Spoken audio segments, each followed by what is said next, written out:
everybody, this is Melanie Silva, recovered people pleaser turned boundary baddie. And today I want to say something all people pleasers need to hear. Stop oversharing. People pleasers often sense when someone wants more info out of them and they just hand it over. That has to stop because what you share matters and who you share it with matters even more. So let's break down the 4 things you should keep private if you want to protect yourself, your energy, and your boundaries. So if you're a people pleaser ready to stop these toxic habits, press the link below for my free guide, Say No with Grace. 1, your physical intimacy. Ladies, and men too, stop passing around the details of your love life like it's small talk. Don't spill your body count. Don't tell the girls every detail, especially in groups. Don't hand that stuff over on a first date. Sometimes you think, oh, it's just me and the girls. But let's be real. If you have 5 girlfriends, you can't trust at least 2 of them. Come on. You don't know who secretly envies you, who has the evil eye, or who's judging you on the inside. And honestly, if a guy even asks me my body count, that's my cue to get the check. Immature energy detected, okay? Oversharing this stuff doesn't make you look cool or interesting. It just makes you look vulnerable. Why hand them that ammo? For what? 2 minutes of being the juicy story at brunch? Instead, hold it with class. Say, I don't kiss and tell, or I keep that private. You might not be the fun, juicy one in the moment, but you will be respected. 2, your money. Money is one of the touchiest subjects there is. This is super, super touchy. You never know where someone sits with money. Maybe they're jealous, maybe they live in lack, maybe they have so much more money than you that when you speak about your money, you look small to them. Either way, it's a lose-lose situation. As people get to know you, they'll see where you live, what you drive, how you carry yourself. Don't do the math for them. Keep mystery on your side. And let me say this clearly. Your worth is not based on what you make. You are deserving of all that is good, no matter where you fall financially. But if you overshare, you're inviting negativity in from either direction.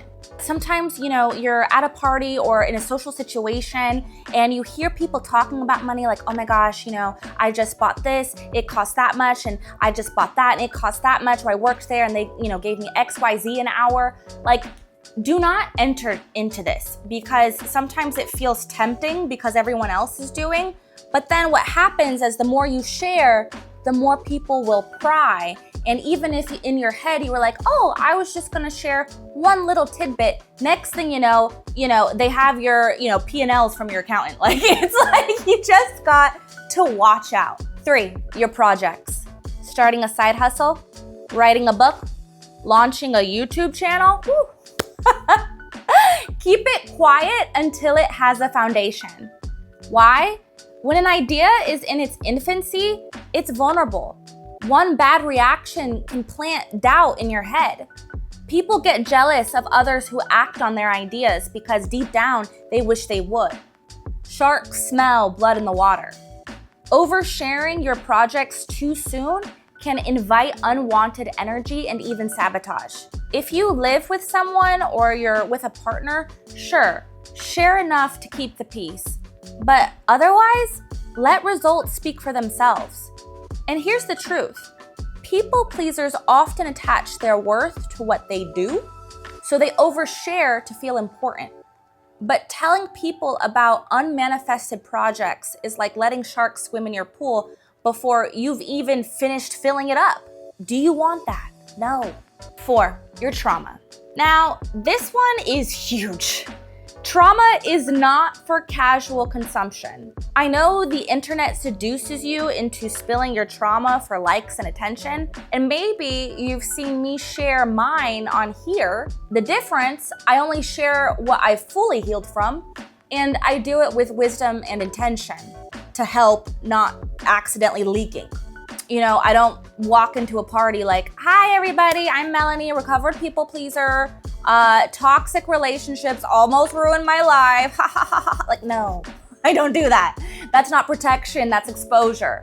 Be very mindful of trauma talk. Like on a first date, first few months in, keep it close. At a party where drinks are flowing and people are oversharing, resist the pull. Why? Because some people will be compassionate, but others will judge you, and some will even weaponize your wounds later. Why hand them that ammo? For what? What, 2 minutes of being the juiciest, sauciest person at the party? Like, there is a time and place for everything. Like if you're in a creative writing class and everyone is getting vulnerable to a story prompt, sure, share something you're comfortable with. Use your gut intuition. But here's the deeper truth. Many people pleasers overshare trauma because on some level, you're starving for validation of your wounds. You've been through so much that you want the world to finally acknowledge it. But hear me with love, you're not going to get the recognition you're seeking from strangers. You're better off sharing it with a coach, a therapist, or a handful of trusted friends. Now you might be thinking, oh snap, Melanie, I've been yapping away about all of this. I tell my life story to everybody. That was the old you. Let yourself off the hook. This is the pivot point, okay? Because yes, overshares sometimes get attention, but attention isn't the same thing as respect. Oversharing gets you quick validation. Holding boundaries gets you long-term respect. And that's worth far more. So if you're a people pleaser, the first step to freedom is learning when to shut your mouth. Respectfully. Protect your intimacy, protect your money, protect your projects, protect your trauma. It all comes back to one thing: boundaries. If you want help with this, grab my free guide below, Say No with Grace. It's full of scripts and tools to get you started. And let me know in the comments, what's the one thing you've overshared before that you wish you had kept private? I read them all. I want to talk to you. I'll see you in the next video.